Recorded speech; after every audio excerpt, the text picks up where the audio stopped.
Okay, time to get this off my chest a little bit. A couple of months back, I purchased a used Avid Rack 11, as you can see behind me. Apparently, very good bit of kit.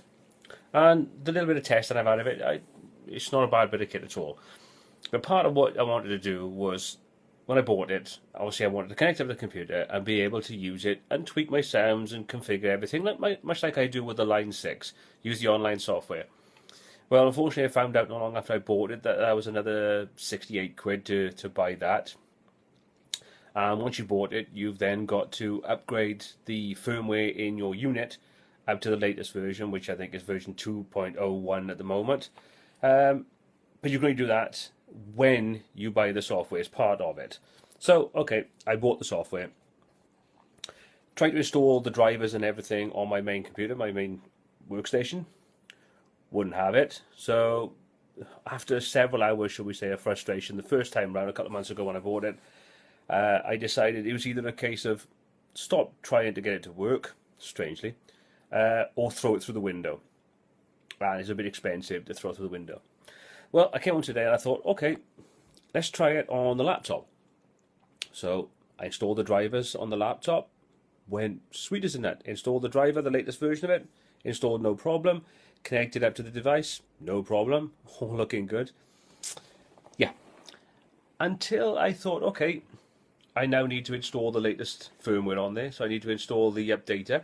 So you run through that and it asks you for a serial number, which is for the software that you purchased. And it asks you for a system ID, which I put in there to be told that, unfortunately, I'd reached the maximum uses of this particular serial number. The maximum usage of 1. So unlike companies like TuneTrack and Line 6 and other companies that say, well, you can install it on at least 2 machines. I mean, most of these places are saying, well, you can have it on 4 installations. And if you want to sort of change it, you get rid of one of those computers or you reinstall whatever, you just contact them, they reset it, you put it back in there, and you carry on using what you paid for. Right. Avid don't work like that. No, they give you 1 installation. What's more annoying is the fact that not only do you get 1 installation, but you have to pay to update the unit that you paid for, and you've got to pay for the software and everything to go with it, that is only any good with the unit you paid for. So not only do you have to buy the hardware, which is expensive in its own right, you also have to pay for the software to be able to use it properly on the computer. That is taking the piss a little bit, if you ask me. But 1 installation? I mean, come on. 1 installation is ridiculous. Most people use a laptop when they're going out gigging and things like that, and they use that, or they're recording outside the house, and they have a main system that they use it on. So 2 is a pretty standard affair, but no. Avid, in their infinite wisdom, want to make you fucking jump through hoops. Now, the other annoying thing about this whole process is that if you want to use that software, you can't just put it on your computer, if you can get it in install, and then connect up the device that you paid for with the software that you paid for that you can't use on the computer you want to use it on. No. You then have to install this stupid fecking iLock software, which is a complete and utter ball ache. It's the most stupid, obtrusive piece of crap software that you have to install just to use what you paid for on the hardware you paid for. That the software is no good without the hardware. Really? Come on. Technical support. Awesome. Awesome stuff. If you can find out where to get it, or you can find a phone number, you then got to pay for it. So I can't get technical support on something that I own because they want money off me to solve a problem with the piece of shit software that they supply that I paid for. Are we seeing a little pattern emerging here?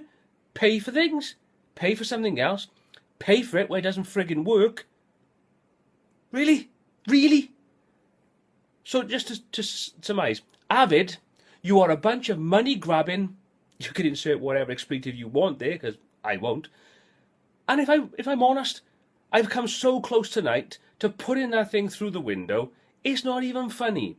So if you're ever thinking of buying Avid software or hardware, and this includes things like Pro Tools, which you've got to put the iLock software on, which, funnily enough, lots of people find a complete and utter ball ache. So, save your money, buy line 6, lots easier, works just as well, and is cheaper. You haven't got to piss about with Pro Tools, which, industry standard, screw that, get Reaper. As you can probably tell, I'm a little bit frustrated tonight with this, so I'm waiting for technical support to come back to me to find out if they'll give me any help, if they'll supply me with a new code, so I can actually install it on a second computer to possibly get it to update, so I can possibly get it to work. I'll get back to you on that one. Take care.